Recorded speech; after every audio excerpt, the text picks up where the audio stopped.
당장 저리 가. 정말 더러운 경비원이야. 늙은 경비원이 청소 아줌마와 정말 끼리끼리 노는군.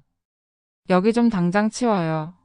제가 회사의 경비원으로서 평소에 일하며 자주 듣는 말입니다. 하지만 저에게는 그 막말을 한 직원을 해고할 힘이 있지요. 앞으로 제가 들려드릴 짧은 이야기는 아주 소수만 알고 있는 저희 비밀에 대한 이야기입니다. 잠시만 시간을 내셔서 구독과 좋아요를 눌러주세요. 저에게 큰 힘이 된답니다. 제 비밀에 관한 이야기 바로 시작합니다. 저는 올해 66살 김승호입니다.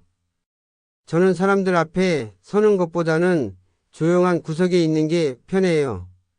하지만 집에서 빈둥거리며 지내는 건 제 성격에 맞지 않았죠. 그래서 생각해낸 게 경비원 일이었어요.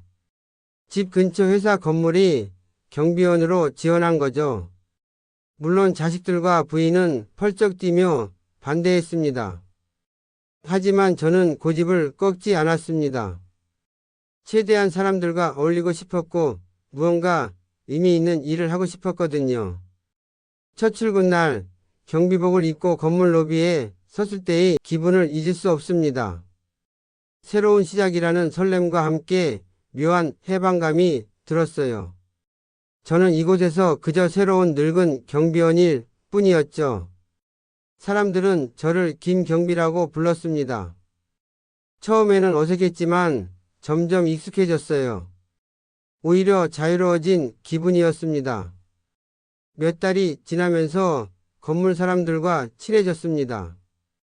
특히 청소 담당인 박순자 아주머니와는 특별히 가까워졌어요. 아주머니는 새벽 5시부터 밤 9시까지 건물 구석구석을 청소하는 성실한 분이었습니다. 저보다 3살 적지만 험한 세월을 많이 겪으신 듯 주름이 깊었죠. 박 아주머니는 항상 밝은 미소를 잃지 않았습니다. 힘든 일을 하면서도 불평 한마디 없이 묵묵히 자신의 일에 최선을 다했어요. 저는 그런 아주머니의 모습에서 진정한 프로 정신을 배웠습니다. 평소에는 느낄 수 없었던 소중한 깨달음이었죠. 김경비님 오늘도 수고 많으세요. 매일 아침 아주머니가 건네는 인사에 저는 따뜻함을 느꼈습니다. 서로 힘든 일을 하는 동료로서 연대감이랄까요. 그런데 어느 날 일이 터졌습니다.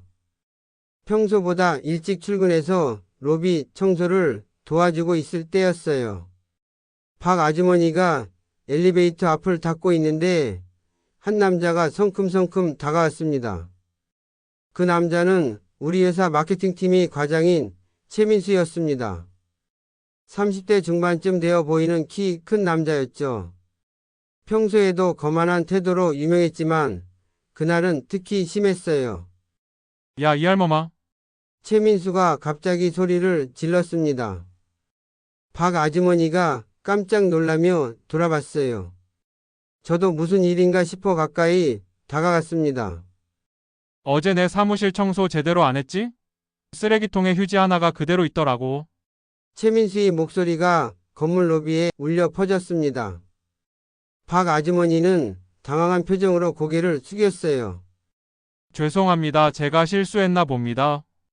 아주머니의 목소리는 떨리고 있었습니다. 하지만 최민수는 멈추지 않았어요. 실수? 돈 받고 일하면서 실수가 어디 있어? 늙은 주제의 일을 똑바로 안 하면 어떡해? 그 순간 제 안에서 뭔가 끌어올랐습니다. 하지만 참았어요. 아직은 상황을 지켜봐야겠다고 생각했거든요. 최민수는 더 나아가 박 아주머니의 어깨를 거칠게 밀었습니다. 아주머니가 비틀거리며 뒤로 넘어질 뻔했어요. 저는 더 이상 참을 수 없었습니다. 잠깐만요, 최 과장님. 제가 앞으로 나서자 최민수가 저를 째려봤습니다. 눈에는 경멸과 분노가 가득했어요. 뭐야, 늙은 경비원 따위가 끼어들어? 최민수의 말에 저는 그에 대한 깊은 실망감을 느꼈습니다. 사람을 직책으로만 판단하는 모습이 한심했어요. 아주머니께서 그렇게 잘못했다면 좀 더 예의를 지켜서 말씀하시죠. 폭력은 안 됩니다. 제가 차분히 말했지만 최민수의 표정은 더욱 험악해졌습니다. 예의? 웃기고 있네. 경비원 주제에 나한테 예의 타령이야? 너희 같은 하층민들은 이렇게 해야 정신을 차려. 그리고는 박 아주머니를 향해 다시 손을 들었습니다. 저는 재빨리 최민수의 팔을 잡았어요. 그 순간 최민수가 저에게 주먹을 휘둘렀습니다. 이 늙은 것이 감히. 다행히 주먹은 빗나갔지만 상황은 심각해졌어요. 주변에 있던 다른 직원들도 웅성거리기 시작했습니다.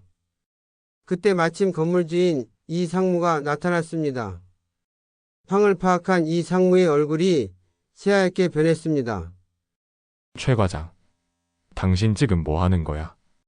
이 상무가 다급히 달려왔습니다. 최민수는 여전히 흥분한 상태였어요. 상무님, 이 경비원이 저한테 대드는데요? 패들다니. 당신 지금 누구에게 함부로 대하는 줄 알아?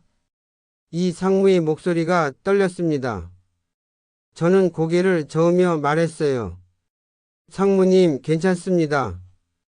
하지만 이 상무는 들은 채도 안 하며 큰 소리로 말했어요. 이분이 바로 우리 회사의 회장님이시다. 순간 로비가 조용해졌습니다. 사람들의 시선이 모두 저에게 집중됐어요. 최민수의 얼굴에서 핏기가 가셨습니다. 뭐라고요? 최민수가 더듬거렸습니다. 하지만 저는 차분했어요.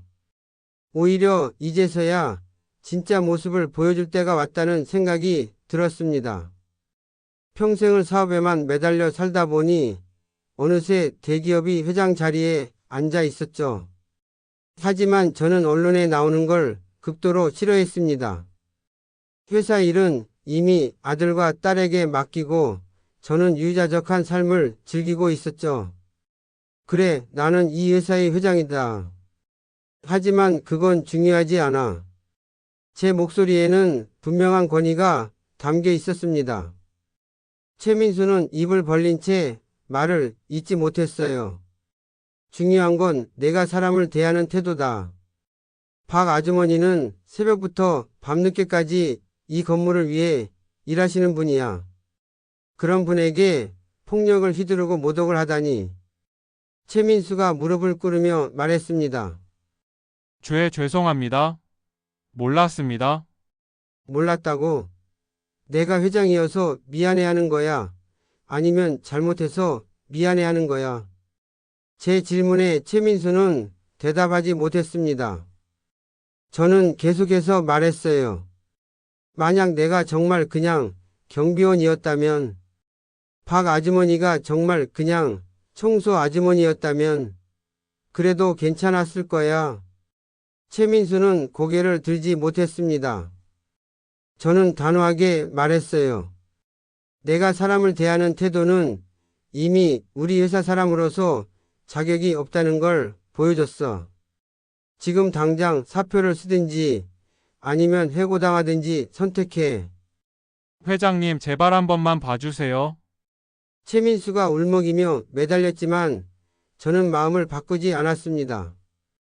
기회는 이미 충분히 줬어. 지금까지 다른 직원들한테도 이런 식으로 행동했을 테니까. 그리고 박 아주머니에게 돌아서서 말했어요. 아주머니, 괜찮으세요? 박 아주머니는 눈물을 글썽이며 고개를 끄덕였습니다. 고맙습니다, 회장님. 하지만 저는 그냥 김경비님이 좋았어요. 아주머니의 말에 저는 미소를 지었습니다. 진짜 사람이 따뜻한 마음을 본 기분이었어요. 최민수는 결국 그 자리에서 박 아주머니에게 무릎을 꿇고 사과했습니다. 억지로라도 머리를 조아렸죠. 그리고는 사표를 쓰고 건물을 떠났어요. 사건이 끝난 후 건물 분위기가 완전히 바뀌었습니다. 사람들은 저를 회장님으로 대우하려 했지만 저는 여전히 김경비로 불러달라고 했어요. 하지만 이제는 모든 사람이 서로를 더 존중하게 되었습니다. 박 아주머니는 그날 이후로도 변함없이 성실하게 일했어요. 다만 이제는 모든 직원들이 아주머니께 깍듯하게 인사를 드렸습니다. 아주머니의 얼굴에는 항상 밝은 미소가 피어 있었죠. 저는 이 일을 통해 중요한 걸 깨달았습니다. 진짜 성공은 높은 자리에 앉는 게 아니라 사람을 사람으로 대하는 마음에서 나온다는 것을요. 겸손함을 잃지 않고 누구든 존중하는 자세야말로 진정한 리더의 모습이라는 걸 배웠습니다. 지금도 저는 매일 경비복을 입고 출근합니다. 사람들은 처음엔 신기해했지만 이제는 자연스럽게 받아들여요. 그리고 무엇보다도 박 아주머니와의 우정은 계속되고 있습니다. 김경비님 오늘도 수고 많으세요.